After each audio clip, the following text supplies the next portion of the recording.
各位好，今日同大家又有個心聲嘅分享啦，都係用片嚟拍啦。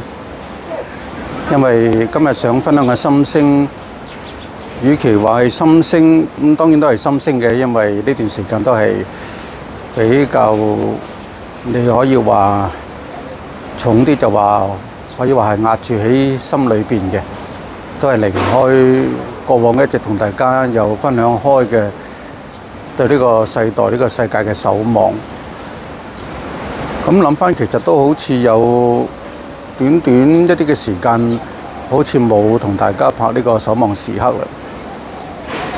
咁其實唔係因為呢個世界平靜咗，冇咩睇得到，相反，其實守望裏邊見到個狀況係越嚟越多頻密同埋多元化。簡單嚟講，都係呢個世界所見到嘅問題，同埋帶嚟好多嘅困難，甚至係災難好多。咁有時都唔係好摸到自己嘅心態，好想講，但係又好唔想講。係咪因為想講係基於一個守望嘅結果？唔想講係實在有時分享出嚟，唔單止自己沉重，都恐怕會聆聽嘅人唔知會唔會都帶嚟沉重。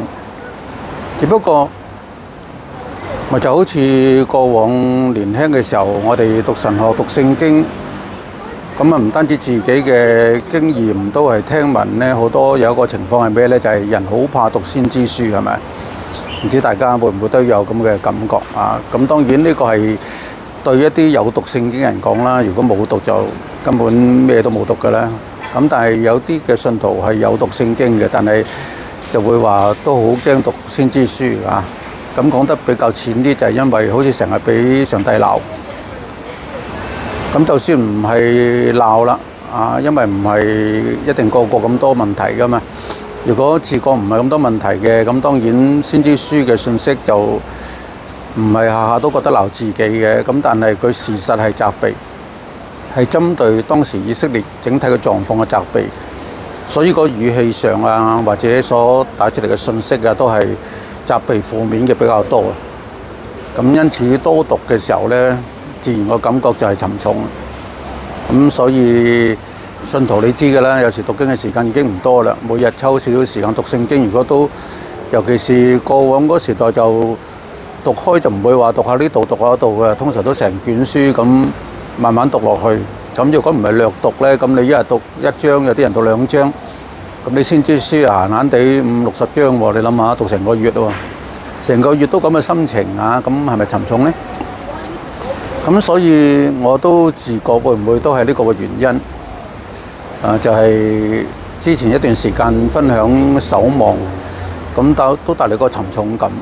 咁當然我自己都有思想，會唔會都當然同自己個人一啲嘅你可以話艱難有關啦。咁之前我都分享過一啲，又唔可以話大艱難咁，但係就會拉扯你成個人嘅精神或者各方面都會受到一啲嘅牽制尤其是自己嘅性格咧，做嘢慣常都係好講效率所謂講咧就唔係講嘅意思，係真係做嘢就係要求自己好有效率嘅。最怕自己做嘢做極都好似好多阻滯咁樣阻滯又唔係因為自己做唔到，係因為環境好多嘅因素打擾咁係比較難適應。咁但係呢啲嘅打擾呢，我唔知其他人啦，於我嚟講呢，就唔係話一定要好所謂純環境性嘅打擾嘅。就算我個環境周邊好似唔錯咁，但係如果我心境有好多嘢，就好似我今日想分享又講翻呢個世界嗰個嘅現狀呢。咁正如我分享過啦，唔睇又唔得。因為作為一個守望嘅人其實咁講都唔啱嘅，唔係話因為你係嗰個角色先要咁做，係因為我係咁嘅人，所以先至有可能成為咁嘅角色。咁就係一個已經好早年已經開始對整個世界係有留意啊，唔可以話自己識，但係有留意。留意嘅時候呢，按照自己所能夠睇到呢，已經足以令自己感受到呢個嘅時代、呢個世界嚇，尤其是從一個信仰嘅角度嚟到去思想呢，都係充滿咗好多唔同嘅危機問題。咁當然道理啊，梗係一早知㗎啦嚇。主要在來世界啊有完結嘅時刻啊，點都知道。咁但係問題就係，當你真係睇到呢個嘅局勢逐步趨向嗰個方向啊，甚至終點嘅時候呢，個感覺係另一樣嘢嚟嘅。感覺就唔係淨係話覺得個終點近，而係當佢邁向呢個終點嘅時候呢，其實所發生好多嘅事呢，佢每一個時刻都係令你傷痛嘅。無論你係睇呢個純物質嘅世界，世界上好多嘅人係嘛，雖然你話人都在最終咁，但係你知我哋唔能夠話啊犯罪嘅人抵死嘅咁，呢啲話講唔出口啊！因為第一我哋都係原本都係罪人，只不過因為有神嘅恩典啊，所以就好似啊今日唔在他們中間啫嚇，按本質我哋都係。咁所以在罪中嘅人其實係可憐居多。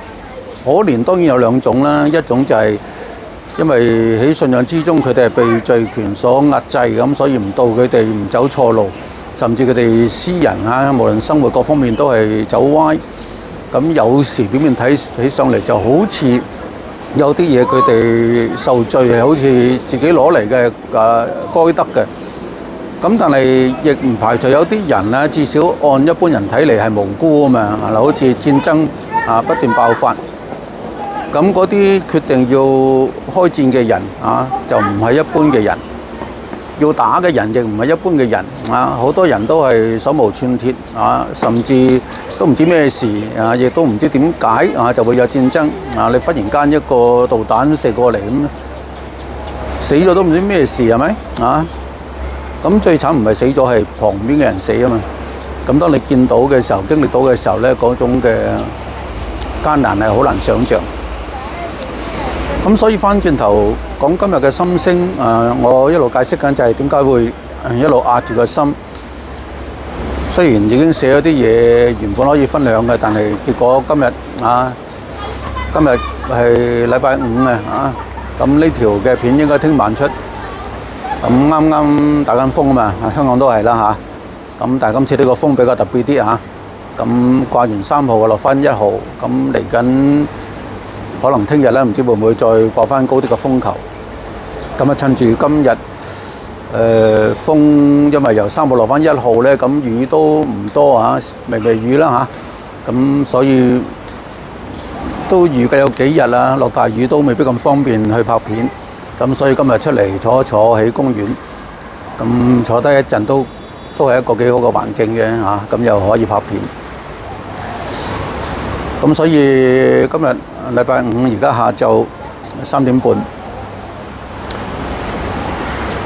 咁有咩事發生咗啊？咁可能大家都從新聞聽到㗎啦。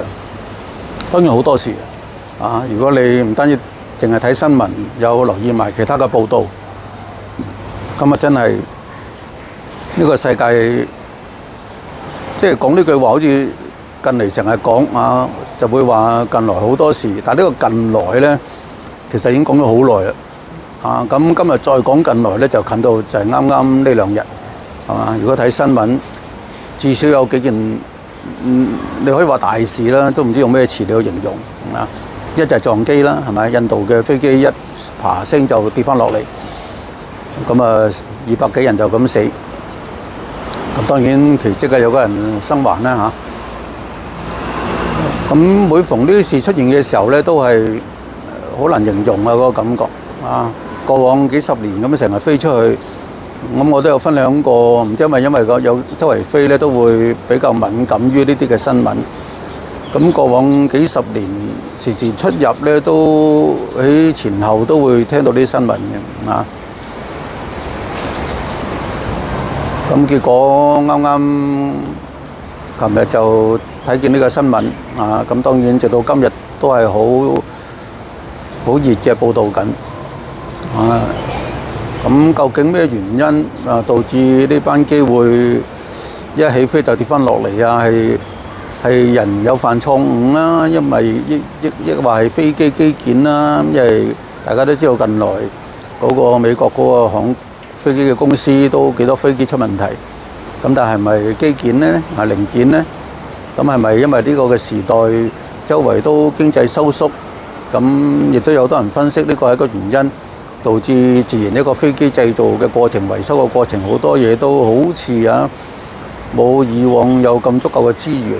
咁有冇關係呢？定係人為嘅錯誤呢？因為我見到個新聞片嘅時候都覺得好奇嘅，因為從來好似冇聽過冇見過咁樣嘅失事啱啱多數係降落嘅時候出事啊，或者空中解體啊，咁呢啲有機會，但啱啱先至起飛係嘛，都1分鐘都冇就落翻嚟，跟住就出現咗呢個嘅意外啦。咁睇翻個影片都明顯睇到個爬升嘅速度力量唔夠咁所以點都掹唔起架機，咪跌翻落嚟啦。咁除咗飛機嘅事故，咁美國啦美國近來大家都知，自從新嘅一任總統上嚟，有好多個動作，就帶嚟整個世界，無論政治經濟都好多嘅唔同嘅問題啦。咁但係呢段時間就係因為要驅逐嗰啲非法移民，咁導致佢內部有由加州嗰度開始洛杉磯開始，然後延伸到唔同嘅地方，都有好多嘅可以話暴亂係咪？所以有宵禁有好多啲嘢。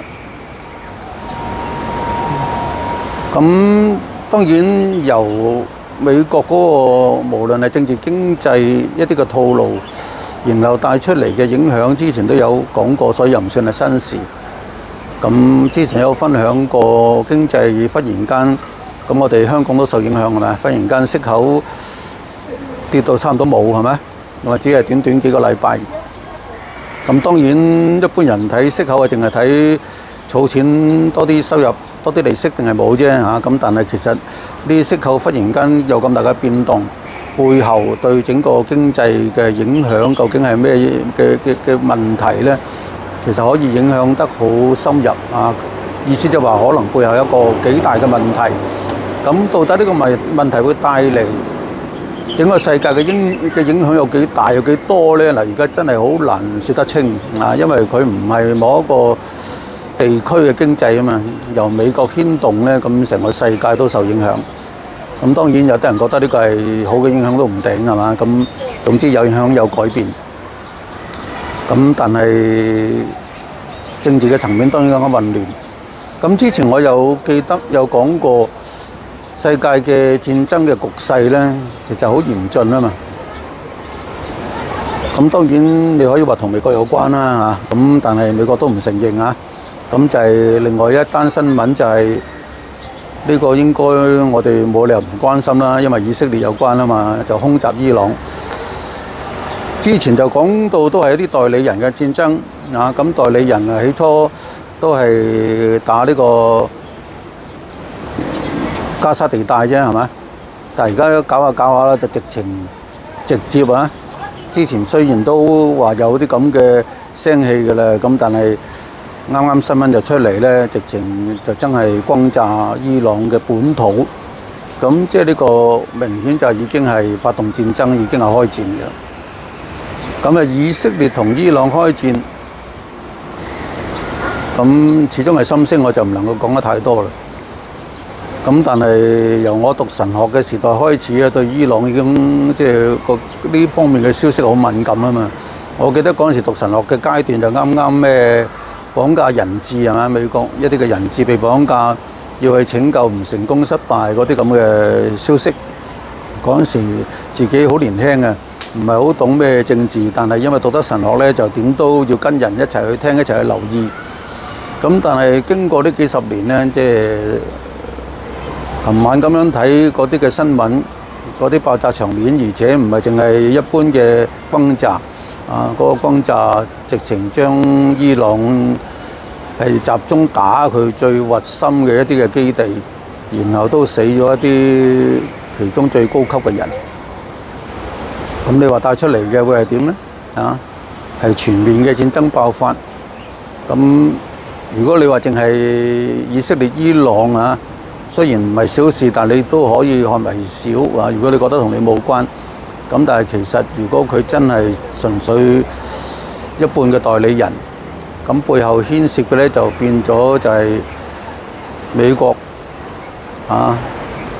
原本應該話西方世界同埋呢個俄羅斯阿拉伯世界嘅一個息息相關嘅問題。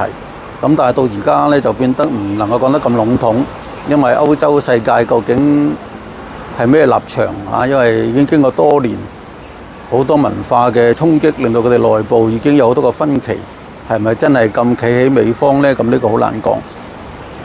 咁但係正如我之前都有簡單分享過，如果連埋呢樣嘢嚟有睇，然後而家美國內部嗰個情況又好似開始有啲混亂，有啲人連講到美國就嚟冇㗎啦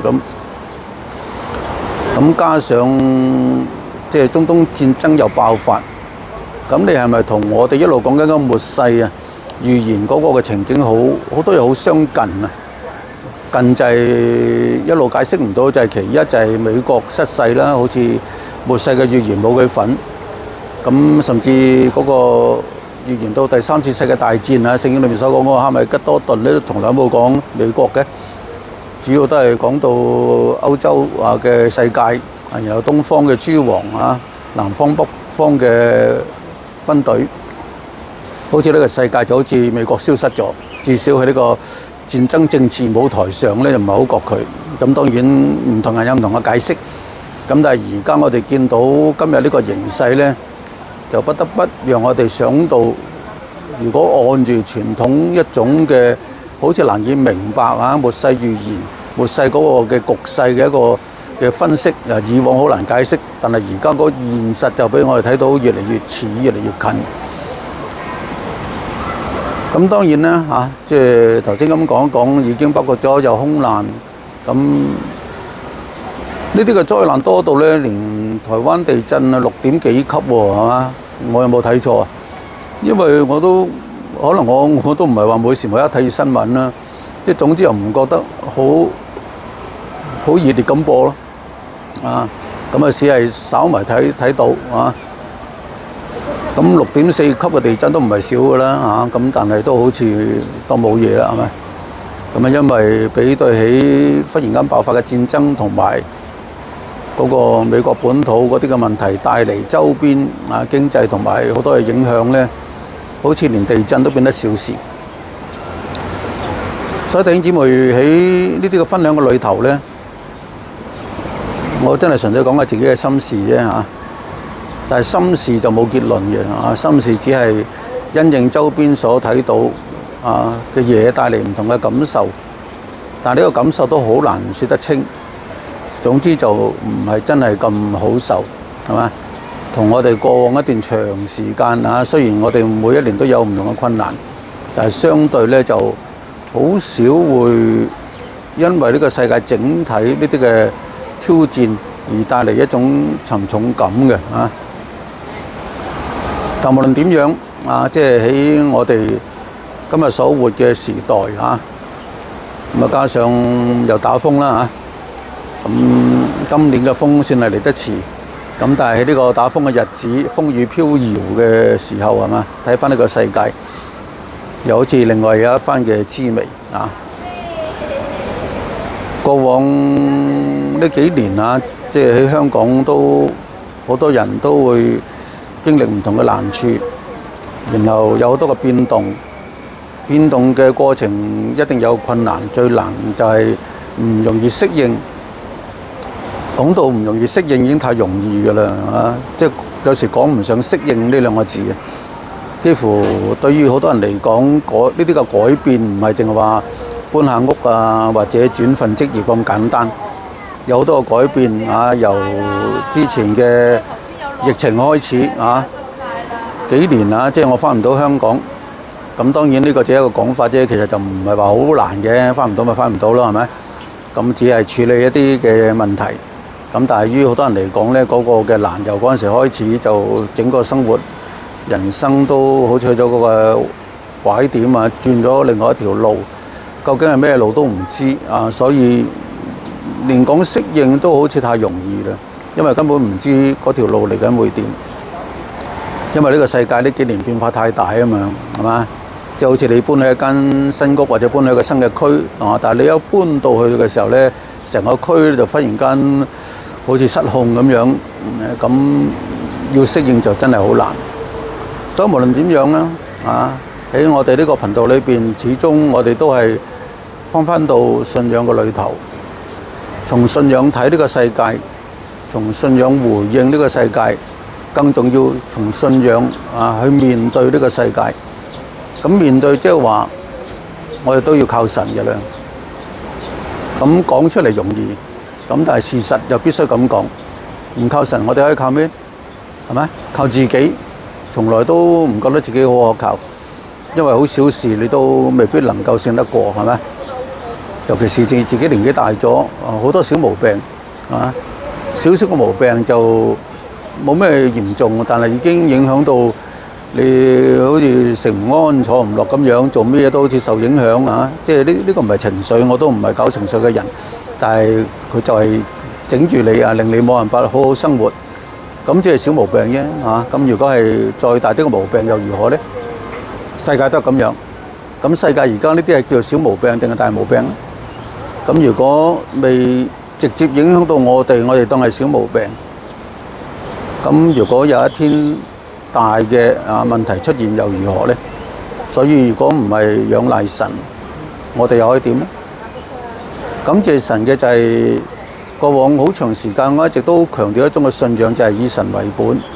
以神為本，唔好誤解啊！以為好消極啊，乜都係為神，乜都淨係講神，唔好講我哋，唔係咁解啊！而係話我哋要從翻神嘅角度嚟到睇翻好多嘅事物。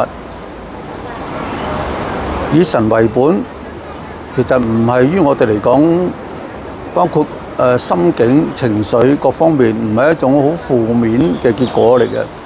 因為當你一旦以神為本睇每一樣嘢，包括今日睇世界，一句就講完，呢個世界係掌控喺神嘅手中。當然好多信仰太初淺或者不信嘅人就反而挑剔啦、挑戰呢個信仰。如果神係愛人嘅，神係美善嘅，點解俾呢個世界有咁多啲咁嘅嘢啊？咁呢啲問題我唔喺呢度答啦。希望弟兄姊妹都識答啊！就算你唔識答，你唔會質疑啊，你唔會有太多疑惑。其實呢啲問題好易答嘅啊，只係一個好顯淺嘅一啲信仰神學上嘅問題。但問題最重要就係，無論呢世界發生咩事，神仍然係掌管緊，係嘛？當然惡嘅事，我哋唔會話佢係出於神，係嘛？如果你話要我答冇時間，唔夠時間答，我就用一句答大家，俾大家明，係嘛？惡嘅事唔係出於神，因為惡你可以我諗起啦，啱啱之前有人同我講喺網上留言就話，黃生可唔可以講啲題目啊？譬如講罪啊，講咩咁樣？咁我都好想回應咁但係其實我就想解釋呢啲神學性嘅題目呢。如果要講呢，我唔知係從系統神學角度嚟講好定係點講。因為如果純講系統神學呢，意義不大，因為呢個世代或者過往呢幾十年呢，香港太多人呢好中意讀呢啲所謂神學嘅科目。坦白講，除咗好似多少少知識，冇咩實際嘅用處。因為人唔曉得點樣真真正正去使用神學。神學由佢開始發源呢，就係因為面對現實嘅信仰挑戰，所以先至發展出一套嘅神學，就為着去面對好多一啲錯誤信仰理念嘅人嘅一啲嘅批判又好，或者話現實嘅解釋應用都好。真正嘅神學嘅價值唔係在於你讀咗知道，而係在於應用喺你自己嘅生活。呢個唔單止係你個人嘅生活，而係一個世界觀包括頭先所問嘅問題，係嘛？即係問到即係點解呢？如果神係有慈愛美善，會容許咁多嘅惡咁？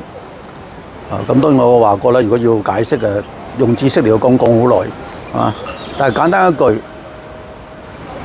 呢個唔係神學嘅講解先要聲明為咗幫助人容易理解就咁講。你可以咁講，惡根本就唔係一個存在嘅一樣嘢。惡係乜嘢咁樣？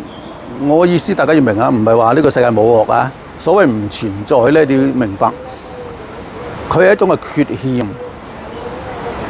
真正嘅存在係美善，神係美善嘅，神就是愛，佢係完美嘅，佢係美善嘅。神做人嘅時候，將佢嘅形象、佢嘅美善放喺人嘅裏頭，難唔難明啊？唔難啊，而且聖經根據係嘛？但係當人類犯罪墮落之後，真正嘅解釋簡單一句就係失落咗神嘅形象啊嘛，係嘛？即係話失去咗神原有嘅美善，失去咗善，嗰個就係惡啦。惡唔係一樣嘢嚟嘅，惡係失去咗啲嘢，冇咗啲嘢。就正如有好多人都聽過啊，我哋喺聖經講罪惡過犯啊，原本嘅文字解釋咧，罪惡就係唔中的不及啊，即係你唔到啊，啊過犯就係超越咗、超過咗啊，即係一條界線畫嗰度啊，你行過咗啊，咁即係有啲你唔應該有嘅嘢，竟然你整咗出嚟就叫過犯。而罪咧就係明明應該有啲嘢係咁，你冇咗啊，你唔到啊，就叫罪啊。明明你裏頭有神嘅形象，有神嘅美善嘅。啊！你嘅靈原本應該係咁，因為神係萬靈之父啊！你嘅靈魂係從神而嚟嘅，應該係完美嘅。但係點解今日你同我係咁搞？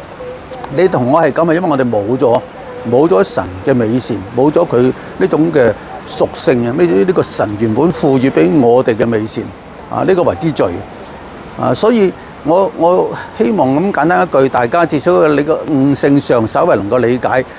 唔係神整罪出嚟啊！神整俾我哋嘅都係美善，但係你竟然讓佢失去咗啊！咁當然你要追問我幾時讓佢失去啊？咁呢個就變咗係返到神學問題，講到原罪本罪問題。咁但係無論點樣，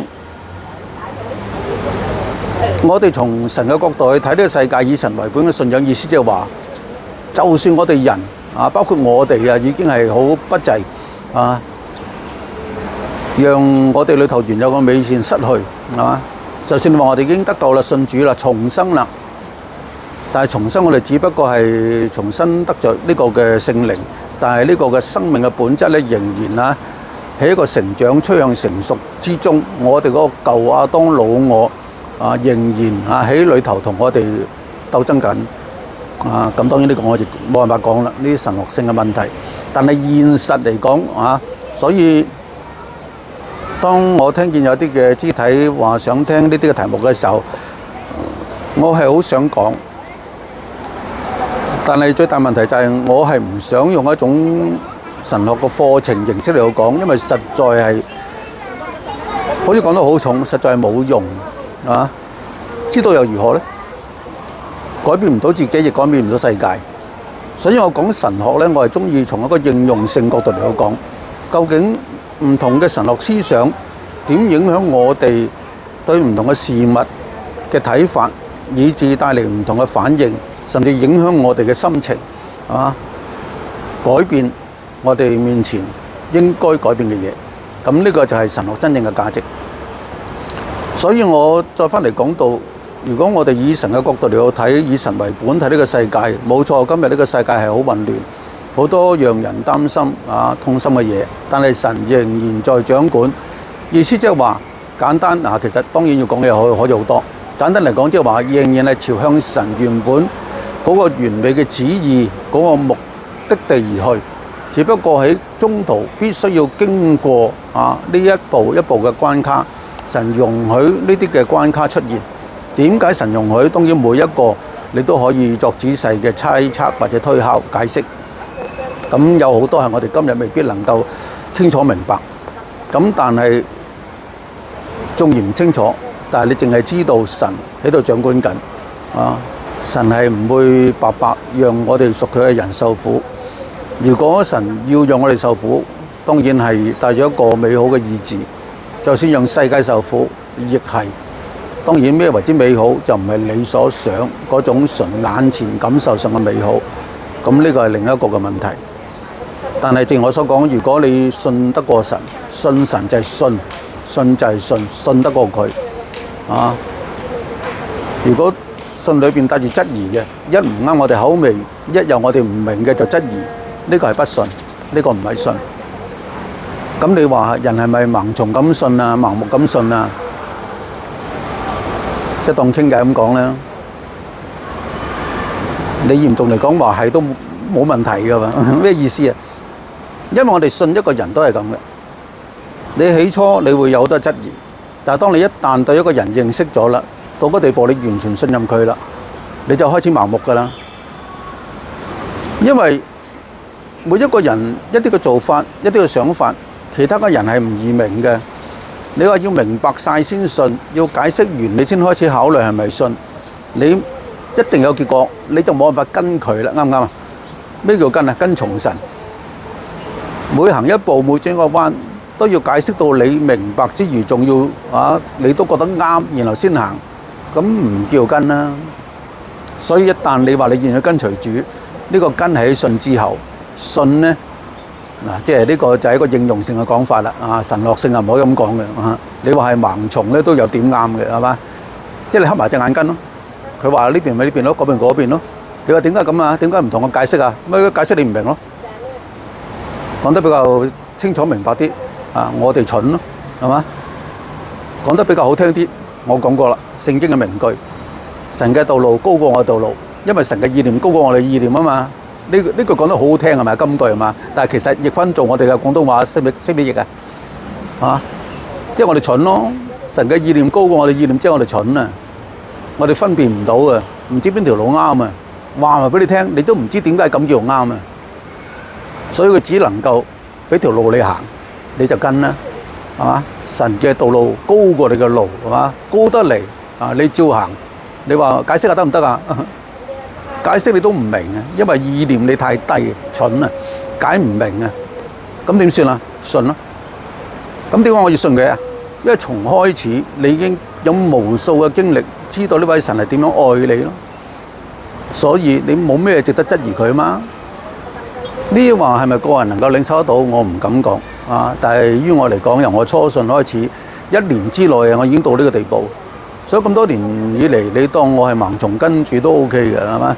但係盲得嚟，我唔係盲嘅，因為當我走完嗰一段路之後，回顧回望呢，就不得不承認咧，神嘅路真係高而且係帶住絕對嘅美善，係你之後逐步逐步都能夠睇翻嘅咁所以就會更加加深你對佢嘅信亦都講得唔好聽又好笑啲就加深你嘅盲度你再盲啲。